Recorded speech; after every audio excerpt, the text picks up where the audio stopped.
psychic.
Hey everyone, welcome to Moonlight Astrology. This is Denise, yours truly, live every Wednesday.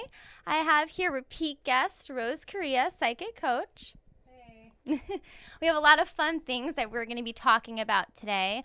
But before we get going, I don't know if anyone's watched the previous shows, but how about you introduce yourself again once more?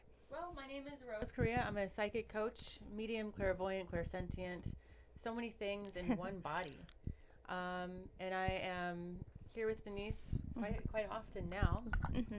And yeah, you can find me on facebook.com/potentials with Rose or on Instagram @potentials with Rose. And I'll be putting up my website really soon, actually. Awesome. Yeah. We look forward to that. So, we're going to be talking about some taboo stuff. We're going to be talking about near-death experiences, the spiritual realm, what happens after death, and even death in astrology. There is a method, a predictive method, that's done by a very well-known astrologer here in South Florida, Ron Watson. It's called the Cosmic Key. We're going to use that. We're going to do Prince's chart. We're going to do a special guest chart that will be joining us soon. So, yeah, we have a lot of fun stuff. So, why don't we start off with some near-death, experiences? I mean, we don't have anyone on the show that's had one, but let's go into depth. Let's really get into it. Yeah, well, I mean, I haven't had like the near-death experience where you leave your body, but I've nearly died, and I can tell you it's a relief when you don't die. Well, I hope so. But however, if you do have a near-death experience, the common thing that we hear is that once people cross that threshold and they see the light, they don't want to come back. So there is kind of like a fine line between these two different experiences. So for instance, I've nearly died by drowning twice. And all I can say about those experiences were that when I came out of it and I didn't drown, I was like, okay, cool. And I felt better. So, Yeah. yeah. How old were you when those So the first time I was probably 8, and that was my brother. My grandmother actually saved me from him. We were playing in the water, and he had me down, like he was holding onto my shoulders to keep himself up.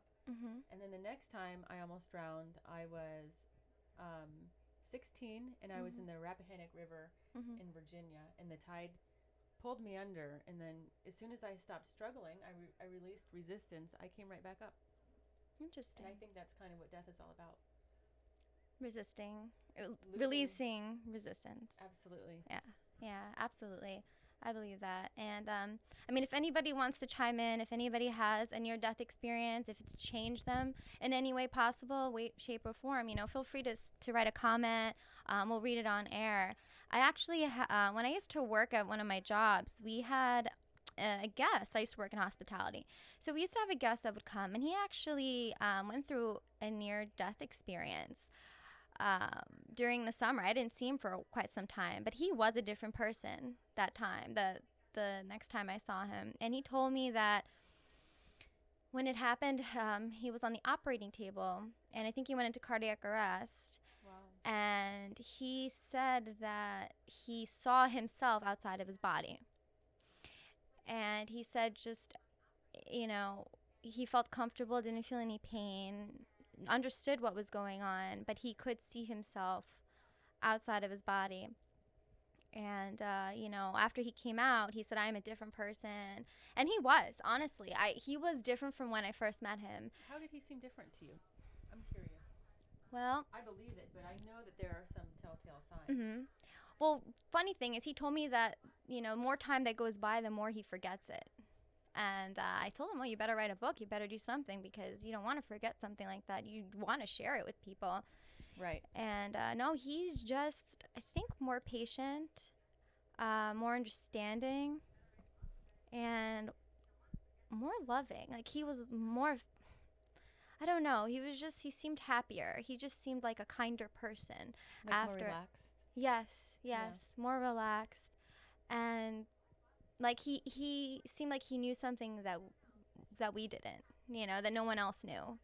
He just had this knowing. It was just very fascinating. I wish I was still in touch with him, but I thought the story was fantastic. And of course, my coworkers are like, "Oh yeah, right." And I'm like, "Trust me, like, look at him. Look at the way he came out of it." Yeah. So yeah, it's definitely something that changes people. And I don't know if anyone's ever watched the OA.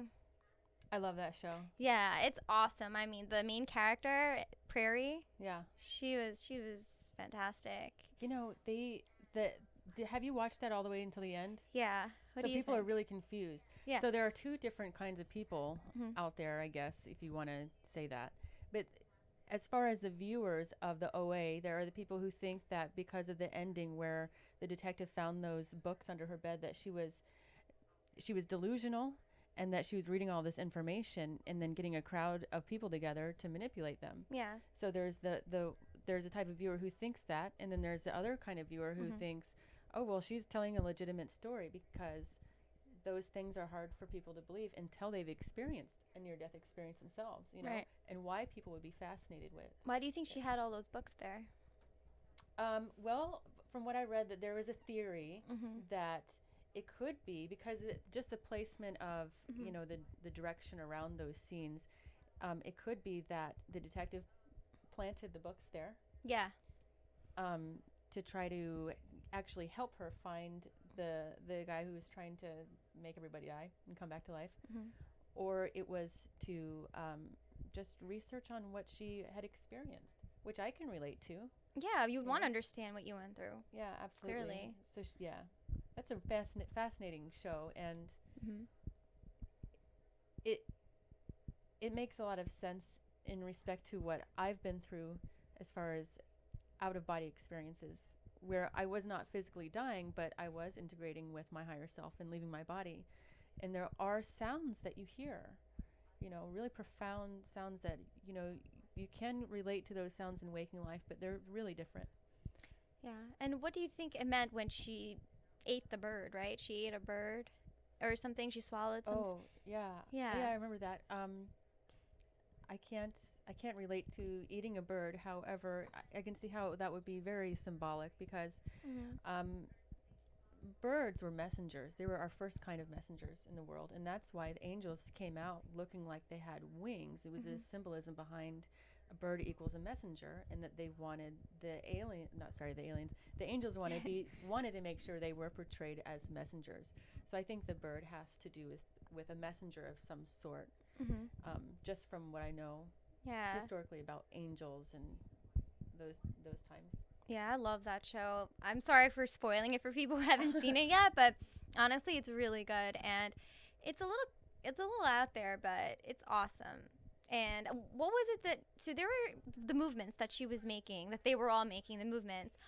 Was it something to open up a portal? Is that what she was trying to do? I think in the movie they were trying to open up a portal so that they could time travel and stuff like that. Mhm.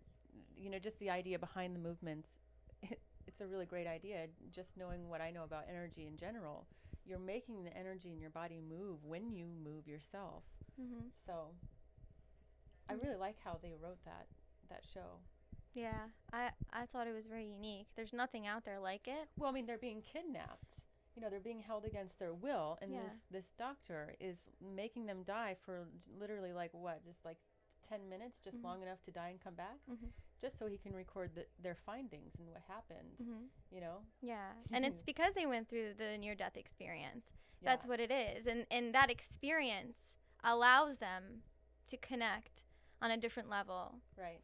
So, what happens to someone when they go through near-death experience? You're saying that they are able to integrate into themselves Yeah. differently. So, according, and I feel like I'm quoting her like verbatim. Mm-hmm. The greatest extrasensory of our time, Teal Swan, says literally, death is nothing but integrating with your higher source aspect. And so, like, when people die, they don't have this sense of something was incomplete because you're coming back together. Mm-hmm. You know, so even like just reflecting on your life when you die, and then being around your loved ones, you know, your loved ones really stay around you. They're actually more close to you than they were in life, because there is no time or space on the other side. So that means that the minute you start speaking about somebody, they're there. You've drawn in their energy. Absolutely. You know? And there's actually a really fascinating website that I was on earlier, and I was able to pull up a couple of NDEs, near-death experiences, just to like a paraphrase for a couple of them paraphrased. And the website is nderf.org. And I think that it's a community where people who have had near-death experiences could go on there and share it.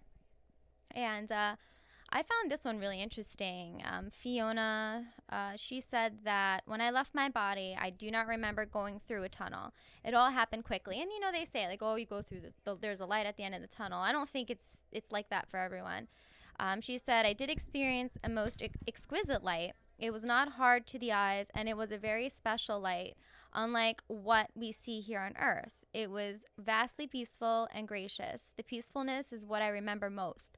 At one point, I was above my house and saw my husband and daughter at the sink, and it was due to a complication at surgery, so her heart stopped during surgery. Wow. Okay, so this is a woman, I'm assuming? Yeah, it's a woman. She was like catapulted out of her body. Mm-hmm. Yeah, it's amazing. And another lady, Irene, from Denmark, it was translated. She said, I emerged as a changed being. It has often astonished me. I rejected further treatment and went to the countryside and worked on a farm, and slowly a transformation took place. And this was from a suicide attempt. Well, that's fantastic. Yeah. I know with suicide, when people do that, when they want to kill themselves, it's because they do not see a way to get love for themselves. They just don't see it. So I can see how you can just die really quick and find that love and then come right back. Wow. I never thought of it that way. I really can see that. I mean, if that's what it takes to get you to integrate something from your higher self that was so impossible to attain for you here, the universe will put together all sorts of scenarios. You know, trying to kill yourself is not any different from being hit by a car. You know what I mean? Of course, there's a choice in that. But when it comes down to the laws of the universe, everything is really a choice. We have more choices than we think.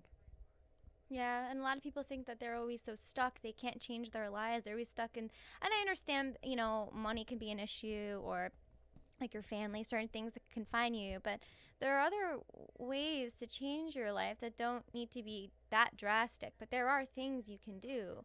You just have to expand your mind and be more open to different things. And your heart, too. And your heart. Yeah. Absolutely. 'Cause that's what keeps people out, is a block in the heart. It really, yeah. So if anybody's depressed, go get your heart chakra worked on. Yes. Work on that. Yeah, it's really important. And the color, what is it? It's green, right? Yep. The green, yeah. So looking at green, what kind of essential oil is good for that, you would think? For your heart? You know what? I don't know. I don't know. I think lavender would be really good. Yeah. Just because it's so calming and soothing and relaxing. People say that's more for your third eye or your crown, but I use it for everything, right? Yeah, me because too. it's so relaxing. Maybe rose, right? Rose, like loving. It's like a maybe, or patchouli and something romantic, jasmine, something like that. But yeah, definitely work on that. And I think once you have an open heart, I think things come to you in a different way, and you're more open to the beauty of life. Yeah. And then let me see. I think there's another one here. Well, I had a friend tell me, her name is Penny. Hi, Penny, if you're Hi, watching. Penny. She almost died, but she didn't experience a tunnel either. However, she had a hand of a woman come down and reach out to her. Hmm. And she had a short exchange with a being that disappeared. And then when she was in that state of, that stagnant sort of state of death, she felt like she wasn't alone. Yeah. You know? And I think that when people actually realize experientially that they're not alone, that's really life-changing. Yeah, people always think they're alone. They don't have, but really, no one's alone. And I think that's people who go through near-death experiences, they come out knowing something that we don't know. There's just an awareness that they have, and emotionally, they're going to be connected to their emotions and in tune to their emotions more than any other person, I believe. Let's see here. This one I thought was beautiful. Jennifer, the biggest feeling was not only of peace, but of completeness and understanding of everything. All questions were answered, but since it was on a different level, it was not important. There was no need to consider individual issues because all were known. It was like being a molecule of water in a sea, but you are also the whole sea. It was like returning to the source and renewing. When she was 11, she had a bicycle accident with a skull fracture. That's so fascinating. Mm-hmm. I think that, that's really beautiful. There's nothing that you have to worry about when you cross that boundary.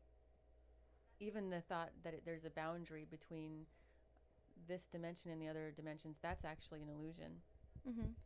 But yeah. Yeah, I think it's Doesn't it just like make you want to die talking about this? Oh my God, Rose. We're like, oh, this is so much fun. Well, I mean, honestly, yeah. Well, look, death is not fun. You don't have to worry about anything, but the real trauma comes from the fear of it. Correct. Just from the fear of being completely annihilated, fear of loss of control.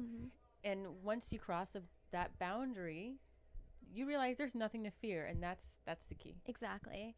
And if you see a loved one that's sick, that's about to pass over, don't worry. Your loved one will always be there with you, right? Am I right? Yeah. And even their death was really a choice that they're making. Yeah. But we're not condoning people taking their own lives. I just want to get that straight out there because, I mean, it's not a joke. You don't want to go there and kill yourself just so you can experience something. I would never tell somebody to exactly. try to kill themselves to experience that. Exactly. But if you want to have that experience, you'll probably line up with it anyway. I guess that's true. It's how you vibrate with it. It's your energy, what you give off. It's what you really want to do. But yeah, all of these near-death experiences, they all pretty much have the same context, the same thing. They all feel a sense of completion. Everyone's changed after it. And I think I've also read that some people come out with certain abilities that they didn't have before, like thought form abilities. Okay. Like extrasensory? Yeah, extrasensory. They can become psychic or clairvoyant, anything like that. I can see that. Because you've essentially, for however long you've been dead for, you've closed the gap between your temporal self and your higher self. And not only that, you've come back to remember it. So yeah, you're coming back with the knowing of the vibration that you hold on the other side. And that's what being psychic is all about, is that you've closed this space between these two dimensions so much so that you can actually use this other information and this other, this reality doesn't get in the way. And you really are kind of breaking the rules of this reality when you are like that. That's why it's so hard to explain why you're psychic or how you're psychic or how you're clairsentient. All it is that you're just resonating with a frequency or multiple frequencies that most people haven't done, Yeah. And when you pass to that point, the near-death experience, you're passing into that frequency, into that vibration. And, when you come back, how can you just throw that away? You can't unlearn something. Yeah. It's kind of like this stuff that you learn in school as a first grader. You never go back and think, how did I learn my ABCs? Or can I forget that? You're not really going to forget it. It comes back down, and it's in your subconscious and your conscious mind. Yeah, absolutely. Interestingly enough, a friend of mine said that he knows someone that had a near-death experience. Now he can actually have direct access to his subconscious. So, how do you think that works? If someone has something like has the ability to do that, Having direct access to your subconscious, what that means for me is that you found a way to make the unknown known. Everything about the subconscious mind is you don't know what you don't know, kind of. You have patterns, thoughts, and behaviors that you're not even aware of, and that dictates your reality somewhat. To access your subconscious mind, for me anyway, because I do it probably too much actually, is you follow your feelings, you follow your emotions into your body, and then the information will come to you with the less resistance you have. So in other words, it's just a matter of not resisting, even not resisting your own ego, not resisting even things that you're taught to resist about yourself. So you're kind of shattering those self-concepts sometimes. Yeah. Yeah, I thought that was really cool, how he can do that, how he can access his subconscious after that. Then I guess, yeah, a near-death experience would allow someone. And then you would have access to probably all of your memories if they're relevant to you. But you'd have to be matched to each memory as they come. If that means that you'd want to experience it, this or that, Is that what photographic memory is for certain? But not even photographic. Have you ever heard of people?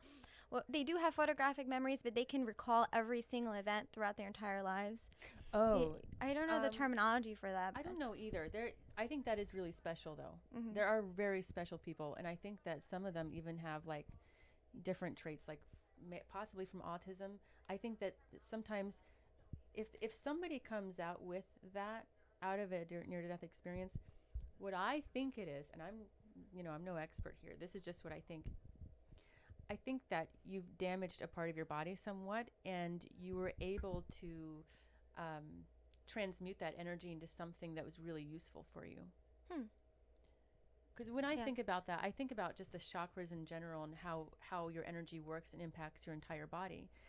In other words, an ailment can be used as a special ability if it's allowed. Right. Yeah. So that would be like a brain injury or something to do with the brain.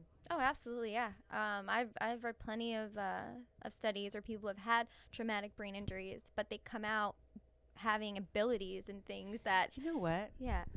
Okay. So when I was a little kid, I struggled with math like really bad, and it wasn't. Me too. It wasn't so much that. I think it was partly the school and partly how I was treated for having the struggle.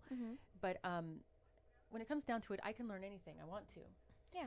But when I was a little kid, my main struggle was math because I had a resistance to it. And I was watching something on TV where this person was struck by lightning and then came out of it with like a new understanding of math. Like this person became a mathematician. I think I heard about that too. Yeah. Ever since I heard that story, I've been wanting to be struck by lightning. Like that doesn't sound very fun. You have to be careful with like how because somebody like me, I'm like, oh, it's raining, I'm going outside. Right. I want something special to happen, but literally for years and years. But because I had those thoughts, it's interesting because I believe your thoughts create your reality. I never did get struck by lightning, but I met a lot of people who were struck by lightning. Oh. And I found out that they weren't any smarter than me. So that's how I learned that I don't need to be struck by lightning. No, you don't. Absolutely not. But yeah, I mean, look, you don't know how they were struck. You don't know where they were struck. You don't know what part of their body was affected, so it can affect everyone differently. Yeah. But that is pretty funny. But I haven't met any mathematicians. I just saw the one story on TV. Yeah. I believe it. Yeah. Or dying and then coming back and knowing a different language. Barbara has a question. Oh. And it's the same question she keeps asking. So, Barbara, as far as the silver cord is actually your attachment to your body. So, in other words, the silver cord is something that your energy will trace back to your body when you go back to it. Not everybody has the experience of the silver cord, but it's kind of like an umbilical cord. It is your attachment to your body. But it's not just your attachment, it's your perception of your attachment. Okay. So in other words, you don't want to look down and go, nothing's there. It's very common to experience that, though. Okay. Okay, well, now she has her answer. Thanks for watching, Barbara. Sorry it took so long. Yeah, we were just really, really into the topic. So we're going to be doing something a little interesting. We're going to be talking about astrology and certain transits that can predict accidents, death, etc., etc. It's from a very well-known astrologer in South Florida. His name is Ron Watson. He wrote a book called The Cosmic Key, and it's very accurate. And he's great, and we use it pretty much in all of the predictive work that we do. And we wanted to actually go over a couple of charts. So we're going to have a special guest come on right now. And you know, another thing about these charts is that they're indicators of death, but it also really just shows you how much free will you have in this life. Yes. And how we actually choose these planetary energies to embody what we're here to do, including die. Exactly. And that's what our special guest is about to show us, that his placements were pretty intense. And I mean, for anybody else, I mean, it surely implies death. But his experience, he didn't have a near-death experience, but he had something very close to it. He experienced a very traumatic accident, which allowed him to integrate a life-altering accident, actually, and it allowed him to integrate into who he is today. So we can maybe superimpose the chart like on the corner or something, or oh well, people want to see you. Well, no, people want to. Oh, you can bring the mouse. Okay. Yeah, I get it. Okay, so you can. So that was 12's chart. So this is 12. That's my chart. Hi, good morning. Thank you for joining us. Thank you for having me. So what do you think of our discussion right now? What do you think? Hold on 1 second. Oh, okay. Well, do you want to? Do you have his? Yeah, sure. I'm blind. I can't look at that. Oh, no, it's okay. It's right here. It's right here. Oh, okay. Yeah. Sorry, I had to go to the bathroom. Back. So what do you think about all this talk about near-death experiences?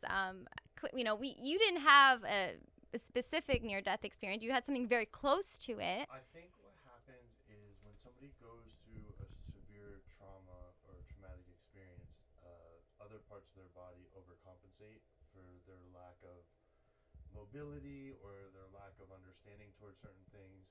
Like for instance, when I was in a car accident, I broke my back, and it took years to relearn how to walk and regain my life back because I was immobilized. Mm-hmm. So my brain overcompensated for a lot of things. So now I'm more high frequency, more high tuned to other feelings and other emotions. Like I could walk past someone and I could feel their emotions, where I was numb to that before. So I developed other senses, I would say, that I didn't have prior to the accident. So the person that I was born to be genetically actually died in that car accident that day. And that's when 12 was born. So like my alter ego was born that day, and that's where my higher state of consciousness took over. So for instance, like can guess people's zodiac signs, I can guess certain things, and I'm more in tune than I ever was before. And I can do it naturally. It's like kind of like riding a bike without learning how to ride a bike. You know, You just know. You just know. But a lot of people ask me, like, how do you know how to do this? How do you do that? How do you know how to do this? I honestly, truly don't know what I'm doing. You are it. You're not doing anything. You are it. Yeah, I am the creator. I am the, developer, the designer. And, I remodeled this house. There was a sectional couch. I changed it and I made it mine. And I watched Tony Robbins had a speech about something that he did, and I thought it was kind of interesting. And he looked at the camera and he goes, I built this motherfucker. Like, I created this. Oh, yeah. So I like that because I did develop this. And when I first came back into society, I had a lot of insecurities, especially being out of society for so many years. And coming back in, I didn't know how to react and be receptive to people. I'm like, I had the higher state of consciousness, but I didn't know how to channel it yet. I wasn't there. You were confused. yeah, I didn't know how to break the brick yet. Mhm. You know, I was kind of knocking on wood and tapping stuff around and Yeah. moving stuff from here and there. Yeah. But then I realized, like, whoa, my hand could go through the wall, and I was like, whoa. But not like physically, mentally. Right. Of my mental challenge of what I can develop or what I'm capable of. Because I see people who've got it all together. They got both their arms, both their legs, both their eyes, both their ears, their mouths, and they're pathetic. Yeah. And there's people that I watch who have been in traumatic experiences. A gentleman who's a public speaker, and he has no legs and he's got no arms. He has 2 stubs and a little, chicken leg, and that's what he has to work with. And he's more on point than anyone else. And these people go through these traumatic experiences, especially when I went through rehabilitation. I was around people who had phantom pain. Phantom limb, yes. I actually read a book about that. I studied that. Yeah, I know a little bit about that too. Yeah. Yeah. So for people who don't know what phantom pain is, Phantom limb syndrome. Phantom pain. Yeah, it is, but it's fine. Yeah, it's phantom pain due to phantom. I mean, well, because the thing is, you can have a phantom anything. Like you can have your you can have your gallbladder taken out and still feel that because the vibrational pull in that area is still there, even though the actual part has been removed. Yeah. So for people who don't know, is somebody who like lost a limb and they still feel pain in their ankle. Like they still have their leg. Yeah, they still feel it. Yeah. So I got to experience that for the first time, and I got to understand people who went through it and what they go through on a day-to-day, daily basis, and it kind of opened my mind. Like, wow, like I don't have that, but I do have other symptoms and other things that do affect me, and it affects me mentally, emotionally, spiritually. Did I cover all the bases? Yeah. I don't know. Did you? It has affected me on multi-levels.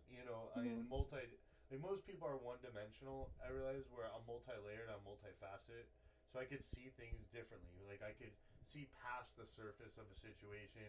I can see when someone is not being 100% truthful or honest, and there's a lot of manipulators out there. Be careful. There's a lot of givers out there, and givers have to put limits because takers don't have any limits. Okay, so, thank you for the PSA. PSI. That's kind of like the duality in interpersonal relationships, though, that we come across.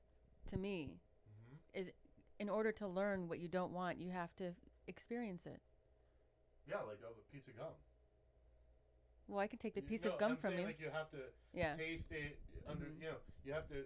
Oh, food, anything with food. Okay, I try it once, and you like it or not. You don't like it, then. I was just honestly being a smart ass. I know.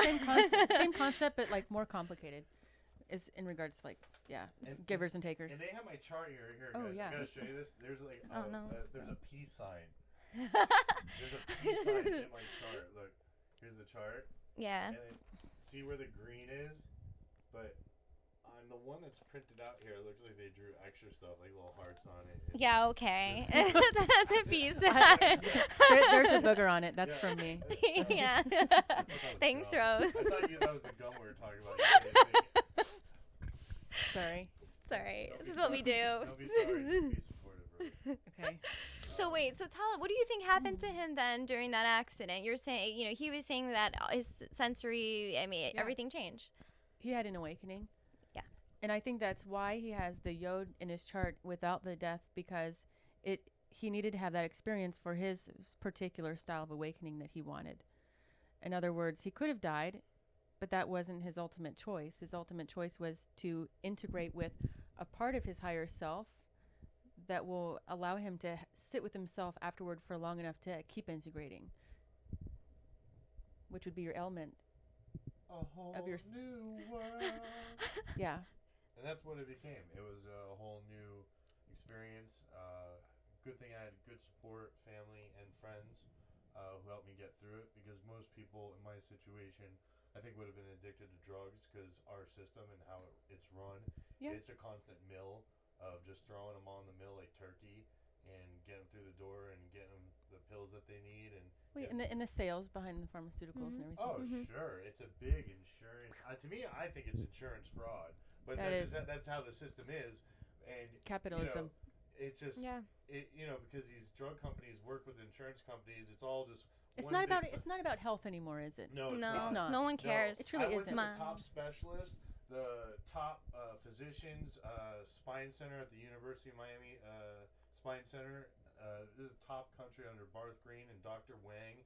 And I went to pain management, pain therapy, and nothing really worked because I was allergic to most pain pills. So I had to search out holistic medicine and oils and minerals and rocks and wearing magnets in my back pocket. They sit in front of the computer a lot. So wearing a magnet counterbalances your body with energy.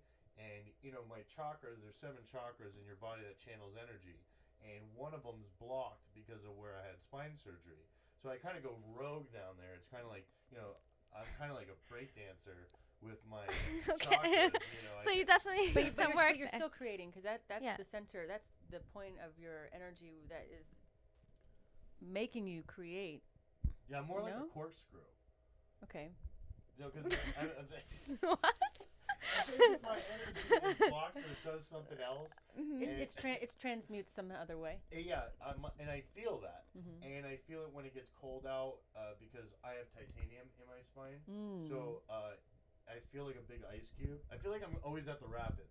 The Rapids water park. It's just like 24/7, 7 days a week, and it's just I don't feel like how I was born to be. Like, a lot has changed, and that's what I mean as being at the rapids. That I'm always on a slope. It's always twisting and turning, and it's always changing. Do you think that you can ride those waves better now since your accident than before? On the actual physical slide or mentally? Mentally. Yeah, I got this. And emotionally, do you think you can? I could slam dunk with my eyes closed and my hands behind my back, which is amazing because you need these one-handed. Damn. I got this. Shit. That was real. But do you want to know what astrological transits were going on? I mean, we use the cosmic key. You know Ron Watson. Okay, so we used his method. They go 88 miles per hour. What does? The flex capacitor. Oh, it sure does. Yeah. I got the DeLorean in the back. We're going to be riding that after the show. Ron reminds me of Doc. That's why I said that. Oh, okay. Yeah, so if you look at the chart, a lot of times when you see a yod, it's a configuration. I have to say my grandmother died during a yod. A lot of people do. Yeah. And his yod included the new moon. And the new moon is very important in the cosmic key. According to it, the only thing you need to really keep track of is the new moon, the transiting Saturn, and your natal planets, and the progressed moon as well. Yeah, progressed moon. So you make a tri-wheel, and you take a look at the transits, the progressed moon, the new moon, and transiting Saturn. And in his specific chart, the new moon was in conjunct Pluto, Venus, in conjunct Neptune and Mars, and it actually opposed his Sun and Uranus. I mean, that's the yod. I mean, I don't want to be grim here, but literally that's the yod of death. And basically what a conjunction is when two planets are so close to each other that those planets, those energies blend into each other. So he has the Sun and Uranus, which makes someone very innovative, high energy, and and unpredictable too. Unpredictable. And then the Sun there, so you have the soul, and then you have the unpredictability element of the soul. Yeah.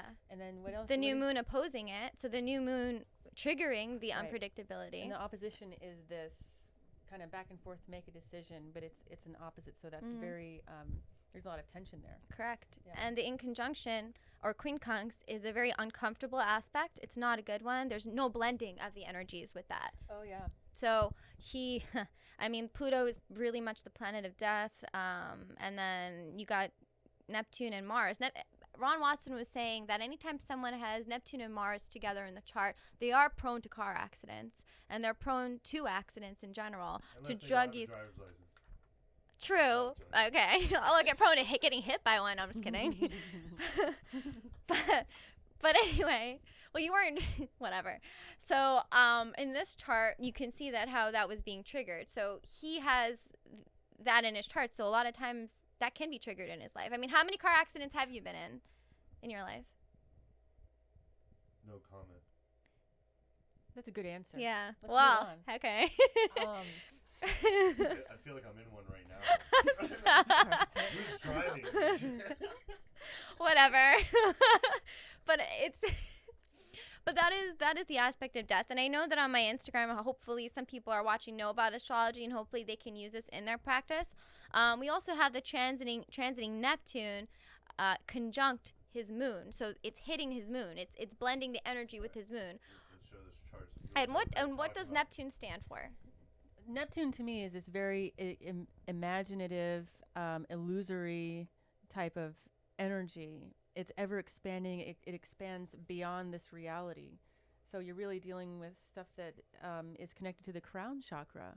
But you said that's with the... Oh, yeah. A lot of times Neptune right. has to do with like drugs, alcohol, so if impairment. you're dealing with the shadow aspects of Neptune and what you deal with, it would be addiction. Correct. And even something coming at you but not seeing it come to you. It's in the shadows. That's why the car accident happened at night, because you didn't see it coming. Either you didn't see it coming or either it happened at night. So you said that it happened at night? Yeah, it did happen at night. Yeah. It was just a freak accident. It just happened, and it was anything that could have really been avoided at the time, and it just was something that my family and I didn't know how to deal with, because it happened like right after college, like fresh right out. So it was like, you break your back, and nobody teaches you a course on how to handle it, and they don't, have a store in the mall to say, how do you handle a broken back? Yeah. It's not, so the whole rigmarole of the whole run around of going from doctor to doctor, surgeon to surgeon, you have to get the surgery or else you're going to be in a wheelchair. And we're like, yeah, right. Let's get a second opinion. So we go to get a second opinion. It takes months to get some of these doctors to even do anything, and then when they do, it costs like $100,000 just for them look at you. And that's all covered through different insurances, stuff like that. But just how the system is built, it doesn't work in serious situations like mine. We had to learn as we went. There was nobody to really guide you through the process or walk you through the ropes. You just had to learn the hard way, and then before you know it, we're with Mike Tyson on the 12th round up against the ropes, getting hit around like a little rag doll, and then you got to rejuvenate and recreate your life and start all over. Okay, yeah. She's just yes me to death. She doesn't care. Well, we what I'm do. curious about. Yeah. I just want to talk.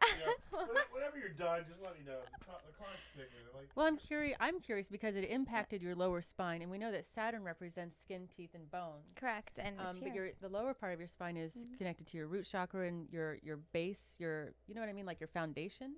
So now I'm wondering. To the thigh bone, the thigh bone were your hips impacted? Because that's like more your sacral area where you have the. Hit here, and I was wearing my seatbelt. I got hit in the driver's side door, so I got yanked this way, and the seatbelt actually broke my back. That's why I laugh when they say, "Were you wearing your seatbelt?" I'm like, sometimes in a certain situation, that might not be the safest option here. But genius. Yeah. Because that's what actually broke my back. Did you have a noose around your neck keeping you in the car? Yeah. For your handcuffed to the wheel, sir. I had a noose since. It wasn't a noose. It was a noose since. Oh. Nice. Yeah. Got it. An adolescent. But yeah, no, and Saturn is involved. I wonder if there are any indicators that would have impacted him in that area. Yeah, Ron said that Uranus and the sun is Leo and rules the back, he said. And he said that's how you can tell that the accident would affect someone's back, is because the sun is involved. Yeah. Spine always has to do with foundation too. And then and Saturn too is involved, so Can I go to the bathroom? You are dismissed though. Okay, we're back to the charts. Here we go. All right, bye. Thanks, 12. Thanks. Thank you for sharing your experience with us. Bye. But yeah, I mean, it's very fascinating, honestly, just to see how certain energies of the planets can create something like that. So he was able to integrate himself and into who he is today through Absolutely. that accident. So like on some esoteric scale, he made a bold choice for himself, and it's a hard pill to swallow when you have in your death experience, especially if you have a recovery phase that's so extreme and it's so confusing. But we choose our challenges. Correct. And it's apparent in these models, especially Mm-hmm. these indicators that Ron has been showing us. Absolutely. And even look at this, even transiting Pluto. I mean, transiting Pluto right conjunct Neptune and his Mars. I mean, Pluto transits are no joke. And I mean, No, yeah, and Pluto very much is a planet of death. yeah. For me, it's like transformational because I have so much Pluto dominance in my chart, and I'm always like changing. But Mhm. there is, yeah, there's that darkness to life that even when you do transform, like he did, you're really being kind of pulled to the very depths of your emotion, places that you don't want to go, things that you're not comfortable with. Right. You know. Yeah, it's just fascinating this method that Ron uses. I mean you could just see it here. He's Even with developed it like what in like 30 years, spent time like something like that. yeah, different charts all around. I mean, recent deaths that occurred. He did in his book. If you do purchase his book, he has Steve Jobs' chart. He has a number. Who else does he have? Steve Jobs and He has Robin Williams. Robin Williams. That's and right. That was a very interesting one because he committed suicide. Yeah. Ron actually looks like Robin Williams. In some way, yeah, actually. To And me, he he reminds me does. of him. Yeah. Yeah, and the book is available on Amazon. I'll have that on the under the link under the live feed at the end of the show. But Yeah. it's really cool. It's a great reference tool. Absolutely. And so I think we were going to start talking about Prince as well because I might have questions. oh, you do? Yeah. Yeah. What This thing is being questions? kind of slow. Is it? If we are all connected, then we are also connected to Mother Earth and our universe, stars, planets, etc. What if the stars and planets are just one big clock with a lot of info between the lines? I mean, yeah, that's really what I kind of see it as. Yeah. It's especially, well, it's funny because the wheel actually sort of does look like a clock, but it is a